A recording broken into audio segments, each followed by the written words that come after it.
Okey, terima kasih terus bersama dengan kami di Cafe Sukan, pencetus revolusi. Dan seperti yang saya dah war-warkan di awal tadi, kita akan bercerita mengenai salah satu akademi bola sepak remaja yang wujud di negara kita sejak tahun 2012. Kalau siapa-siapa yang pernah ke Jana Baik, tak kiralah bersama dengan keluarga ke, konvoi motosikal ke, sampai di Jana Baik, anda mungkin pernah lalu di satu kawasan. Jadi di situ ada ditulis di situ Frenz United Football Academy. Saya pasti anda akan terserempak ataupun ternampak akademi bola sepak ini. Okey, kita nak bincangkan mengenai klub bola sepak Frenz United. Jadi kita telah pun berbesar hati, kita berjaya membawa dua tenaga penting di sebalik kewujudan akademi itu, iaitu pengasas, founder. Itu yang lebih penting. Frenz United Football Academy, iaitu Encik Rashid Maidin. Hai. Khabar? Hai, Pak. Assalamualaikum. Waalaikumsalam. Terima kasih, Encik Rashid. Okey. Hello. Nampak nervous, tak? Maybe first time, a little bit, tapi insyaAllah should be okay. Okey, should be okay. Okey, tadi juga saya dah war-warkan seorang bekas bintang skuad Liverpool bersama dengan Rizal Hashim. Rizal, silakan. Liverpool legend who happens to be the technical director of Frenz United, Steve McMahon. Welcome to Cafe Sukan. This is your debut in Cafe Sukan, yeah? You've appeared in Grandstand Ahad before. Yes, I have. Yes. It's a pleasure A being on pleasure. your show. Yes. Good. And today it's a privilege to have you on our Thank show. you very much. Thanks again, Steve. And Yeah. for your information, Rizal is... Akbar is a hardcore Liverpool fan. Same goes to Rizal Hashim. You'll be happy to know that. I'm in good company. And then. good company, yes, And definitely. I'm a United fan. Okey. Yes, don't tell anyone. He's United.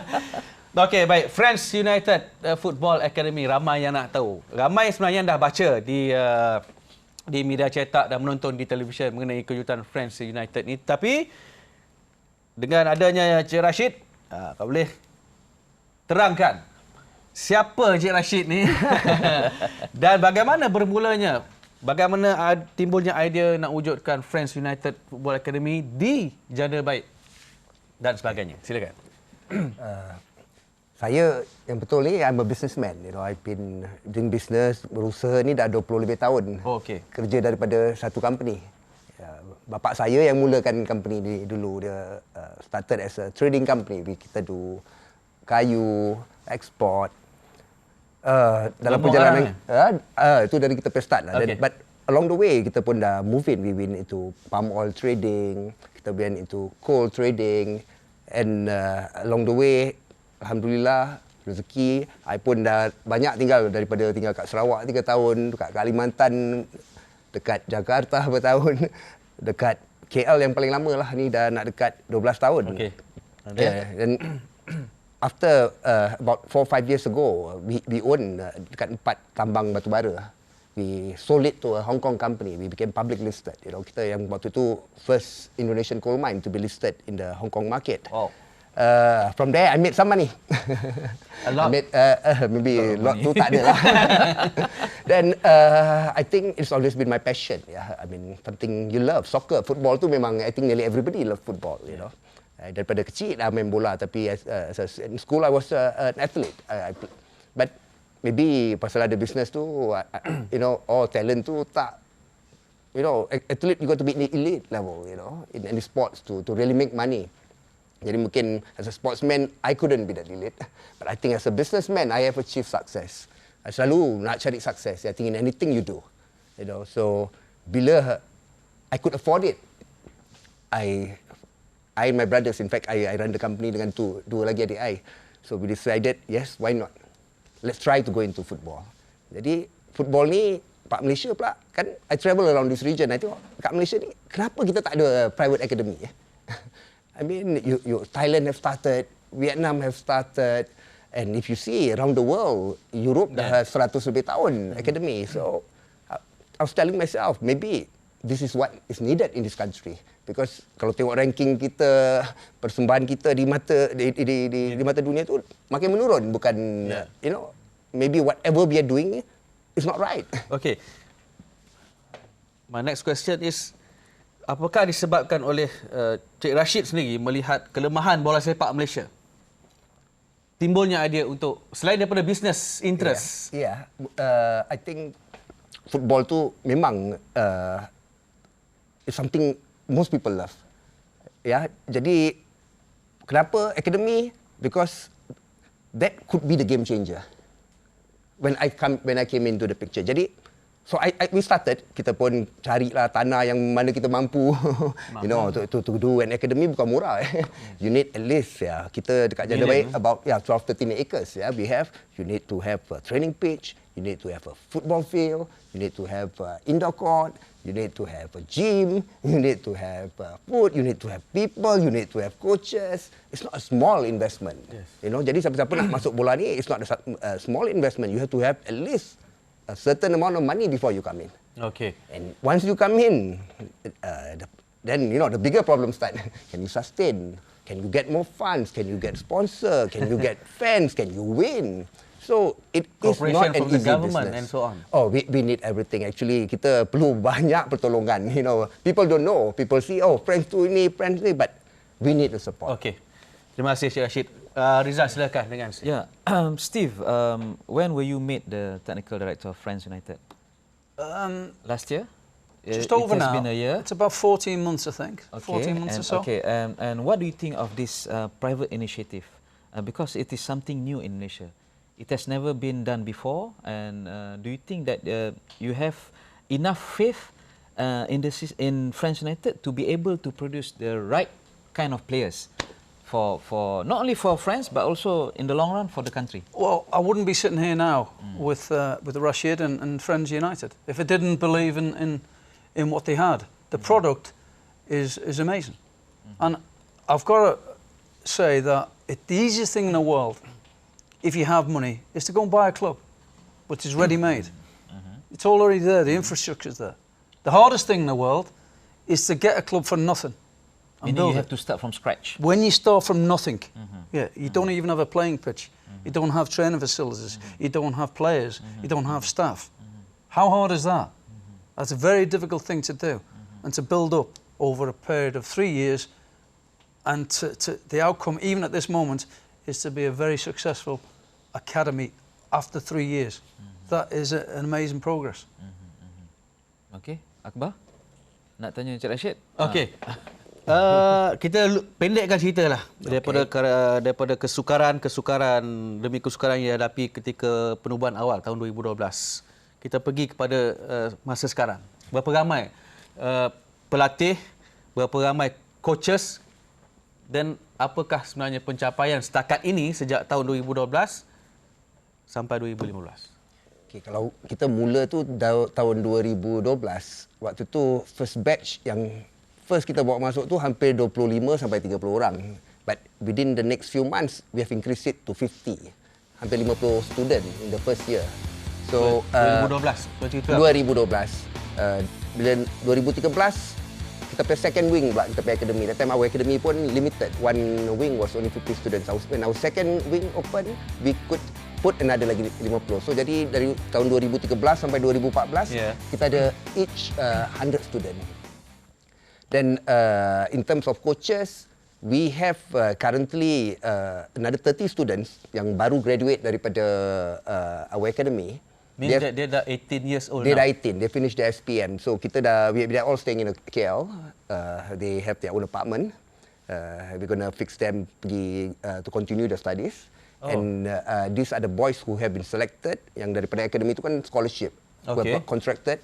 And most of them have contracts between 3 to 5 years where they will be playing now for our main team. Ya, kalau sekarang main team kita kan umur 18. That's our oldest batch, but they will grow with the main team. Sama, so the next batch yang come out from the academy will join this team, or then it will be an age group, mungkin bawah 19, bawah 21. Okay, saya nak tanya, ada yang dah graduate disebutkan tadi graduate from the academy. Sekarang dah 18 years old. And now they're staying in KL. Selepas ni, okay, dia orang akan bermain mungkin under 19 contohnya. Tapi hala tuju dia at the end of their career from this academy ke mana? So memang dia orang tak ke mana. They will be playing for Frenz United, tapi macam apa tadi Steve kata, beza most people than we started from the bottom. So we are building the team up. Jadi yang budak-budak ni 18, 19 ni sambil dalam rumah, we will be they will be playing for Frenz United. Frenz United kita bukan nak youth aja. We want to be in the league. We want to be in the Malaysian main, League. Of course, why not? Yeah, but mungkin there are some things which we want the Malaysian League to improve. You know, we have been invited, in fact, to the ASEAN Super League. We've been invited to Australia. Were thinking of opening up the league. To the S League. We want a quality league to play. You know, today macam cakap pencapaian kita yang under 18 kita yang graduate. In fact, we beat the Harimau Muda C, the under 18 in January. Tak salah I 4-0. We beat the Indonesian under 18 The team. Malaysian League team. The Harimau Muda C, which kat sorry, Slovakia. Harimau Muda, yeah. Then we beat the Indonesian national team end of last year by 2-0. We beat National team? Yeah, their age group under 18 yang okay. sama dengan umur kita. We beat the Singapore national team. We beat recently that's Harimau Muda B under 22 which playing in the S League. We had a friendly dekat Melaka I think last month and we beat them by 2-0. And we have beaten nearly every state team up to my under 18 team have beaten every state team which is under 21. So academy works. You know, I think academy works and we are the first. Kalau lah, I think more people create more academies. You know, it's a matter of what Steve selalu cakap dengan I, professionalizing. So ini kita too much dependent on state funds, government school. That there's no real ownership. You know, kalau you tengok dekat England, who own the club? Oh, daripada king daripada Saudi, oil tycoon Private daripada owners lah, Russia, business people. Here who are the real owners of our league? If you see our Super League, I see everything belongs to government, or the states, or government-linked company, or this. I think that is where we are not changing. It's not becoming professional, you know. Macam kalau I cannot make my football success, I tak boleh bayar, habis. I kena jual club I kena, you know. But when there's a state, there's a blank check at the back. You still can compete. Yeah, but the not following season. Yeah. I think whatever the government is doing is commendable, very commendable. Yeah, but times have changed. Yeah, ini mungkin I think in England, in Europe, everywhere they had the sports school, but now everything has been shifted to clubs. Oh, okay. So, Steve, I think that will be the biggest difference between what's happening here in Malaysia and maybe back home in England. The structure, yeah, because I think you are a product of the Everton youth scheme, yeah. Infrastructure. No, the infrastructure. People just think because the Premier League has started, and has done now for 25 years or so, that's when the academy started. No, it started a long, long time ago. The development of youth. I started at Everton when I was 12. That's where I made my living, as an apprentice, then a schoolboy, and then a professional. You go through the process. Infrastructure's already there. Where does Wayne Rooney come from? Everton Youth Club. It's an academy. It's a structure. You don't get your Wayne Rooneys that just pop up and hit you in the face. At the age of 12, you started to play full-time? Was it on a full-time basis? Yes, I started when I was 8, 9. Right. In the UK, they're starting when they're 6 and 7s now. On a weekly basis or a daily basis? On a weekly basis, 6 and 7. They're attached to academies, right through from 6 to 7, right through to 16. They've run it for many, many years now. Very successful. And very profitable as well. Most of the clubs are now. But without academies, your Steven Gerrards, your Michael Owens, your Wayne Rooneys of this world, they wouldn't be playing in the Premier League. It definitely not. And Frenz is doing it alone now. Yes, very brave. Some would say stupid, but I would say very brave. I really would, and we just need help. You know, in what sense? In helping everything, like in terms of finance, in terms of sponsorships, awareness, the controls of foreign players, because we've got restrictions still here. When we play our FIC tournament, Frenz International competition, we played Tottenham and Spurs and Feyenoord and Internacional and Estudiantes, Portos, Valencias. They have all foreign players playing for their team. Very few local players. We have to deal with 3 foreign players. Why? We should be able to be stronger to compete with the rest of these teams. And yet we have to be restricted to what we have. And we're still doing well. We're still doing very, very well. I think the Liverpool game was an example. A Liverpool game was an example. There's hardly... Liverpool have how many nationalities, I think, on their team? And we are saying we should have one Interesting, nationality. but I think we should cut it short because we need to go for a break. Banyak banyak sebenarnya kita nak bincangkan lagi. Tapi satu pujian tadi daripada Steve. Very brave. Satu keputusan berani. Sama moto, glory be to the brave. Satu keputusan berani yang telah pun dibuat oleh usahawan Rashid Maidin. Kita nak bincangkan selepas ni hala tuju Frenz United. Apakah karenah birokrasi yang mereka hadapi ketika ini dalam mereka mahu membangunkan bola sepak di Malaysia selepas ini.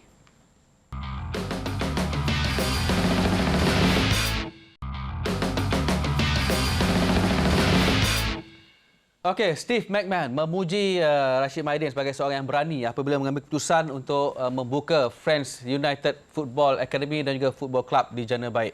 Sejak tahun 2012, lebih 25 juta ringgit telah dibelanjakan bagi tujuan membangunkan akademi, latihan modal insan, menganjurkan kejohanan and so on.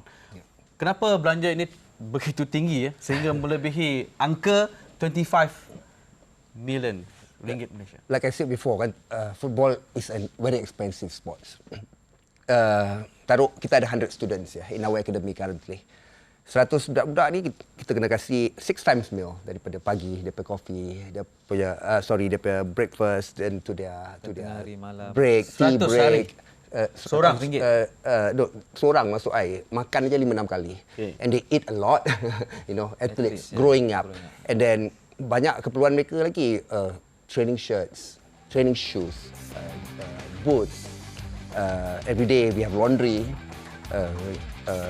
Tempat tinggal nak kena kasih, air condition, got to have a media room, got to have classes for them. All these costs kita calculate, in 1 year. Every student, ini pun I rasa dah minimum lah. It's at least 100 ringgit. Kalau kat Europe, I think it's much more. It's almost about 100 euro. Kalau dekat England, maybe one player. One player. Jadi to have 100 player one day, to feed them, to give them everything, to training and all, it costs us 100 player costs us almost 10,000 ringgit a day. A day? A day. 100 players times 100 ringgit is 10,000. So 30 days, you have it costs you about 300,000 ringgit. A year it costs you 3.6 million ringgit. Bermakna, Cik Rashid, what would be the returns on investment? Begitu banyak yang you laburkan. Football ni memang long term investment dia. I think every club has done it. You tanya I think everybody knows that football is not immediate glory. You have to have money, you have to be able to sustain, and it go for a long run. That's why if you see kalau dekat Europe, most governments, they have let it fit to the club where the burden is taken over by all these clubs and this academy. I was reading, like say in Malaysia, I think the sports school, we have about 14 sports schools. We have 5 elite centers. We have 1 main center. This alone comes to thousands of students, and then they have the pusat latihan daerah lagi, which is also fully boarding. I think they have close to more than maybe 3,000-4,000 students, Jadi satu hari, to feed them and all this in our sports school cost taxpayers close to, I think, 300,000-400,000 ringgit a day. A day. And if this burden, if more academies are being set up, this takes away the responsibility from a lot of these sports. Lebih daripada kos 25 juta ini keluar daripada Cik Rashid sendiri atau ada pihak penaja yang... It comes from my family, some comes from daripada partner-partner I daripada Indonesia, and in our tournament. No, we have sponsors juga. In fact, hotels, air ticket discounts, kadang-kadang that come from sponsors in kind. And every year, itu more from our tournaments, where we will get sponsors and all this. Bottom line is... Bottom line, we are still losing money. It will take at least another few years, I think. Soccer is not you 2, 3 years, 5 years, you make money. It's a long run. It is more than 10 years business. Jadi ini bukan sesuatu yang you rasa nak menguntungkan, tak. But it is a long-term business. That means Frenz United is running at a loss. How is it going to be a sustainable business venture? Oh, well, you must make a winning team. First and foremost, people are not going to support losers. I'm not a loser. I like to win, and you can see how passionate the bosses and the owners. They're very, very passionate about football, soccer, as you want to call it. And so am I. It's football here. It's football here, and I'm passionate. I'm a winner, and you're not going to be successful if you're a loser. It's as simple as that. and we all intend to be successful and run it as a business. You have to, and I'm trying to help as much as I can with my knowledge of being in the game for such a long time on the footballing side of it. Not the finance, because that's down to the guys. I'm there to try and help and guide them in the right direction to make the right decisions for youngsters and for players to become, if not a footballer, decent human beings when they leave our academy. At some stage they will. And at some stage School they're of life. going to have a lifestyle and say, well, I'm glad I actually went to Frenz United Academy. Because they have That's all what the philosophy Steve always says. You know. That's our philosophy, is to make yourself a person. Now, earlier you spoke about certain restrictions being imposed in terms of number of foreign players for the academy. But Frenz United, do you have foreign players on the payroll or on the yes, academy? In the academy? we have foreign players. Kita ada now currently from Indonesia. We have also players from Iran. We might have some from Brazil, Ukraine, and our problem is not when they are above 18, when they are below 18. You know, last year, first time kita try to combine our Malaysian team, Indonesian team, and putting some foreign talent. But that was when, before our FIC, you know, that was when we suddenly found out that there's a law in FIFA which doesn't allow Asian teams or any team outside Europe to have foreign talent below 18. Oh. So, you know, I was playing with dengan Liverpool. Liverpool ada daripada Wales, daripada America, daripada Spain, daripada Portugal. They are youth team. And I was surprised why cannot be. But that's where we were informed by our FA that there's such a law. Oh, okay. But luckily double standard lah tu, Cik Rashid. No, but luckily we have petitioned this, you know, kita write in, and they are trying to give some leniency. Macam Steve tell me, you know, so there's like a embargo, sanction. Kenapa diorang boleh, kita tak boleh? And you know, if we don't bring in this foreign talent, the best in the world also to play with our boys, then what should we do? We send our boys out? You know, we're not then finding a reason. If all our boys out, how our club nak menjadi kuat? You know, so we cannot be selling all our boys. We should try. And what, even in Europe, in Barcelona, they have so many foreign talent playing with their boys when they're young, with the Spanish boys. Apakah ini karenah birokrasi yang dihadapi oleh Frenz United selama ini? This is maybe, mungkin birokrasi tu banyak loh kat Malaysia. Maybe these are the one of the few. Dekat Malaysia apa lagi birokrasi tu, Cik Rashid? Oh, Cik Rizal, macam saya cakap, bila kita niat ni bagus bila kita nak start akademi, tapi dah dituduh macam-macam. Ada kata, oh ni ada lesen ke tak ada lesen, bila mula-mula lah. You know, when something new maybe, you know, people want to accept you, then we try to say, now kita dah ada team, youth team. Where do we play? I try to play in any league, tak ada league. Our FA doesn't have a youth league. So nak kena main kat mana? Dekat the KBM league, KBS league. I nak masuk, dia kata no, it's not open. Ini nak minta state-nya ni, or you are new, you ada. I mean, I don't believe. We only want to play football. Maknanya ada usaha untuk masuk Liga KPM. I tried. Tapi Liga KPM hanya untuk sekolah-sekolah. Yeah, that's what their first reason. Lepas tu, I think maybe people more don't want us, you know. People don't want us to change things. You know, everybody is happy mungkin environment gini. And this guy coming up with a new academy. Ada kata, oh ni orang Singapore buki. I cakap, semua orang Singapore buki. Jadi, I've never gambled in my life. Jadi maknanya Cik Rashid pernah berjumpa dengan pihak kementerian sendiri untuk membawa Frenz United masuk dalam pertandingan perjalanan anjuran diorang. Saya pernah. Itu alasan mereka. Ataupun mereka ada letakkan syarat-syarat yang Cik Rashid rasa Cik Rashid boleh penuhi syarat-syarat itu. I think I dah cuba dengan sedaya upaya. Even bila first year pun, it's expensive to start our own tournament, you know. So I offered them even a contribution. Tapi even saya ada jumpa sama waktu tu Tan Sri Muhyiddin Yassin pun, you know, for our case to be supported. Timbalan Perdana Menteri. But he gave us the support. But unfortunately, I think the system doesn't want us to enter. So many years, finally I gave up. I kata dengan, that's where after that I started my own tournament. Then comes because my youth International Cup and Asian Champions Trophy. Tapi Abang Rizal, I cannot start every tournament every age group. This is costly. This is where we need the national support, our FA support. You know, these are things yang I tengah cakap, not to say government don't, no, but they should not be managing. Encourage clubs. Give us, kita tak minta duit.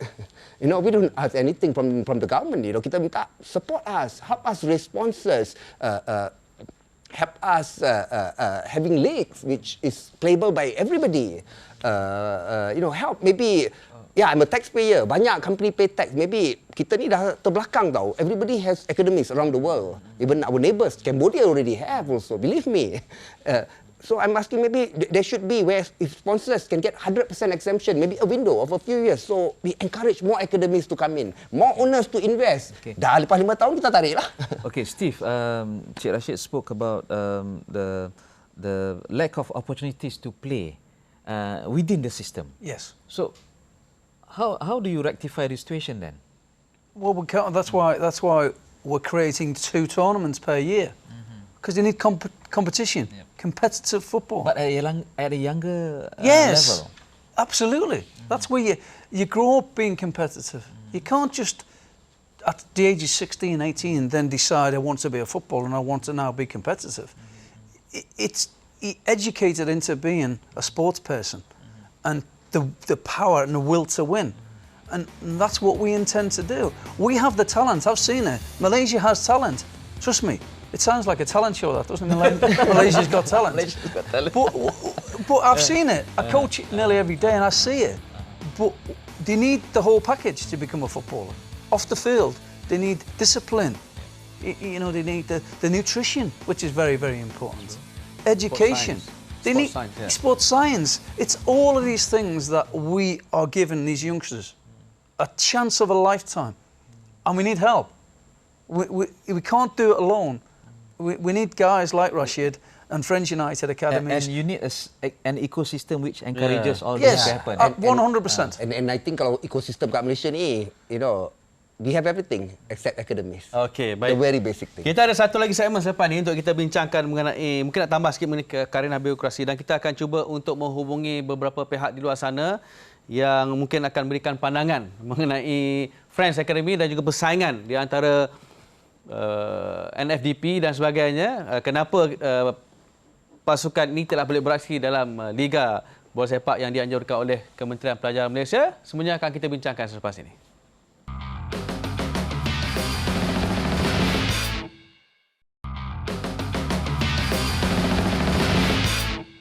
Baiklah, ramai peminat bola sepak di luar sana yang berkongsi pandangan mereka mengenai kewujudan akademi bola sepak yang diuruskan secara akademi swasta dan bukannya daripada kerajaan semata-mata. Okey, kita nak ke segmen Apa Kata Anda bersama dengan Rizal Hashim.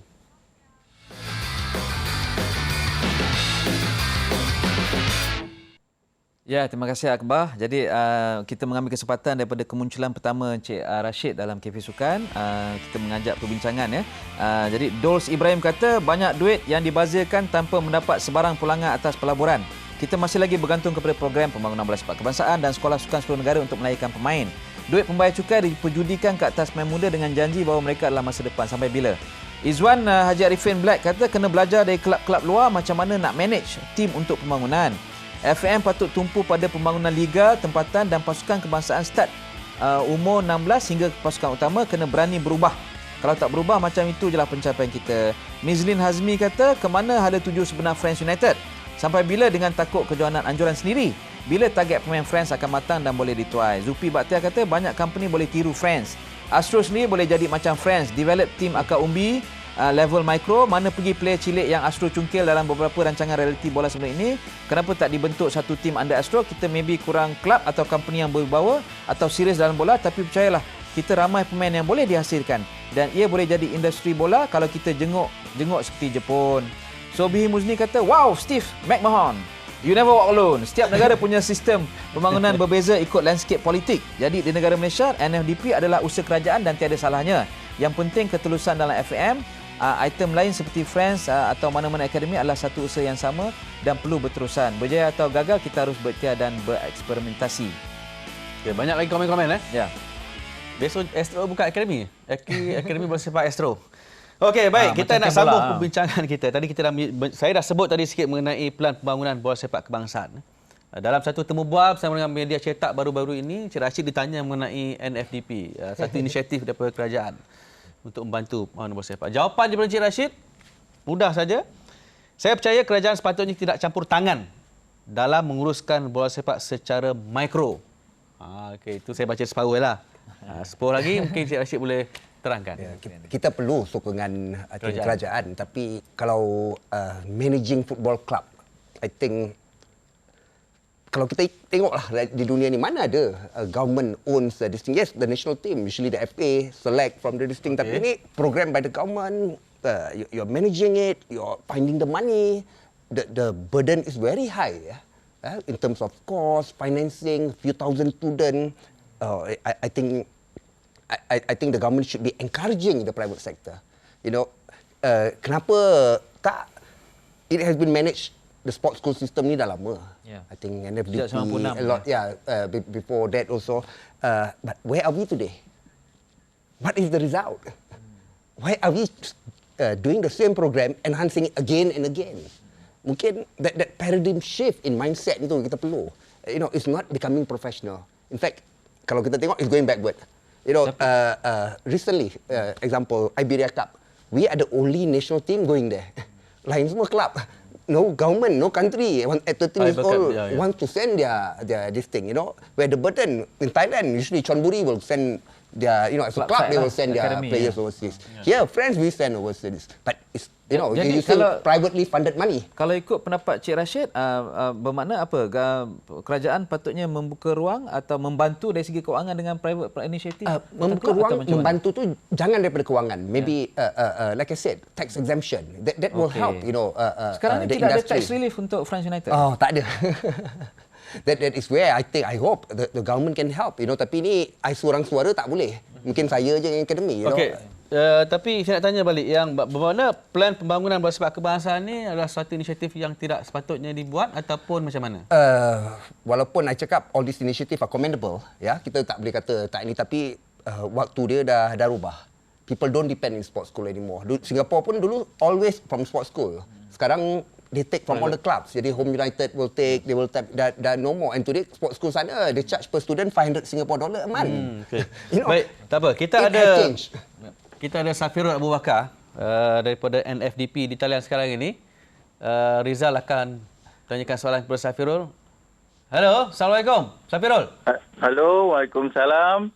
Okey, terima kasih Safirul kerana sudi dihubungi. Bersama dengan kita di Cafe Sukan ialah Cik Rashid Maidin, pengasas Frenz United, dan juga Steve McMahon, Technical Director untuk akademi mereka. Jadi Rizal, selamat Hari Raya kat Cik Rashid. Okay, Safirul, how are you? Lama tak jumpa. Okey, Safirul, Rizal akan tanyakan soalan untuk Safirul. Yes. Saudara Safirul, Encik Rashid menyebut bahawa kerajaan mungkin tidak harus mengurus pembangunan bola sepak ini secara mikro. Dan misalnya kalau dalam NFDP, ia adalah satu inisiatif daripada kerajaan. Dan sebaliknya harus menggalakkan private academies ni untuk prosper. Jadi bagaimana, apa pendapat Safirul? Okey, pertama sekali inisiatif private memang amat digalakkan, dan kalau boleh lagi bertambah lebih baik.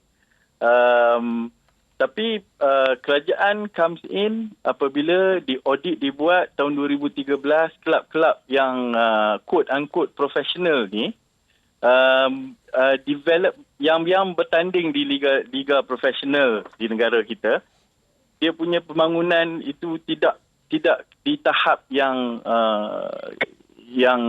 baik.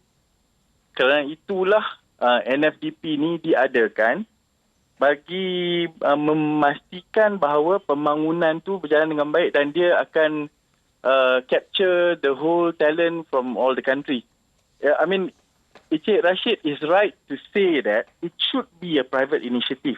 It should be a club-based initiative. That's very right. That is done in Thailand, in mana-mana negara yang bola sepak dia matang. Memang that's right. We are here, NFDP is here, is because that is not happening. Unfortunately, it's not happening in Malaysia. So that's why we keep engaging any private initiative. In fact, Frenz sendiri came to the NFDP launch in Gambang in April 2014. They give full support, and we even tried to engage Frenz in social media to say, you know, let's sit down and see what kind of collaboration that we can make. So I guess the government has its role, but it is not in a way that it should minimalize the role of private initiative. They still play a big role. Okey. Terima kasih Safirul. Nanti kita dapatkan pandangan daripada Encik Rashid. Okay. Alright. Terima kasih, Safirul. Sama. Okey, ada pandangan Encik Rashid mengenai apa yang I think as per what lontarkan? I think Abang Safirul tadi he told us government did an audit in 2013. Yeah. And they found that most professional clubs So-called professional sites ya. don't have development. No development tapi tidak memuaskan. Tidak Not up memuaskan. to par ya. So for me, the way I look at it, why are these professional clubs not having development? Why are you not telling them develop? You must develop. When most of these professional clubs are state-owned, and most state-owned clubs, the president is a minister, and Chief Minister ataupun Menteri Besar. yeah, and then we have the Minister of Sports who, instead of forcing them or telling them you must have an academy, you're trying to say, oh, we'll take over the burden, we'll spend more money. Is that the right move? That is where dari pandangan saya. Sepatutnya KBS meletakkan syarat. Yes, di if you want to peringkat negeri, continue running the club, the states should not be running the club. If you keep on losing, tak ada ini and standard not coming up, because it is still, like I said, the masalah kita semua ni government. Government is blaming the government team. Your state team is I look at it as a government team. Yeah. When taxpayers' money involved. Government team. Yeah, it is a state team. Yeah, it is a minister most of the time yang ni. So that is where I'm questioning, why are we not enforcing our clubs to have youth development like how they do it in England, how they do it in Spain, how they do it. That must come from FAM ataupun from the government. FAM is the ruling body, which I think also have to be faulted. Memang harus disalahkan kenapa this law is not implemented, and the government, because all these clubs are part of a government. They, in fact, all these states. State affairs are usually they enjoy political patronage lah. Yes, so they should be held responsible instead of government taking over the burden, spending more money. I think it's about time. The buck stops. Maybe one final question to Steve. The over dependence on the government funding, is that good for Malaysian football in the long run? No, you should be independent. You shouldn't have to depend on outside, but you need help. You don't want to depend on everybody, but you can't do it alone. So you do need help. Everybody needs help and support. Not so much help, but just support the initiative. Support what Frenz are trying to do, and in the long term, it will work. We'll produce players. Trust me.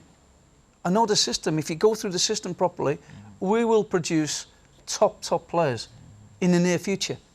We're doing it right. When I say we, because I've lived in Malaysia for a while, whatever. More than 10 years. I'm just passionate. I'm passionate about football, and I want it to do well. I want it to thrive, and with private investment like Rashid and Frenz United, it can only get better. So why put restrictions in the way? Why hinder? Help and support this initiative. Let's get together and help. You should facilitate rather than frustrate. We're not trying to change anything, and we're not knocking the system. We just say we need to improve. We need to professionalize it. Yes, we need to make it professional and change the system. Sorry, Steve, we don't have much time to talk about Can I this. keep talking? Okey, kita harapkan Cik Rashid Cik Rashid insya-Allah selepas Cik Rashid dan juga Steve keluar dalam program ini, banyak pihak yang akan bergabung tenaga. Hopefully. Untuk sama-sama menjayakan Akademi Bola Sepak. Kalau boleh di setiap negeri seperti yang disuarakan oleh bekas Setiausaha Agung FM, Datuk Azudin, pada tahun 2012, saya ingat lagi. Okey, baik. Terima kasih ucapkan kepada Cik Rashid Maidin, pengasas, founder untuk Frenz Football Academy, dan juga Steve McMahon, Technical Director of Frenz United. Thank you very much once again. Terima kasih. Okey, sama-sama. Okey, baik. Kepada anda, jangan lupa untuk terus bersama dengan kami di Astro Arena. Kita ada banyak rancangan-rancangan menarik yang kami bawakan kepada anda Okey, Asia Champions Trophy akan kami bawakan secara langsung berlawanan pilihan ya. Bermula pada Anjuran Frenz. ya. Bermula pada 7 Ogos hingga 18 November ACT. Baik. Jadi anda boleh menyaksikan secara langsung aksi pemain-pemain hebat yang akan beraksi dalam kejohanan yang dianjurkan oleh Frenz. Okey, terima kasih kepada anda yang terus bersama dengan kami. Kita harus menyokong industri sukan kita. Kalau bukan kita, siapa lagi? Majulah sukan untuk negara. Assalamualaikum. Jumpa lagi.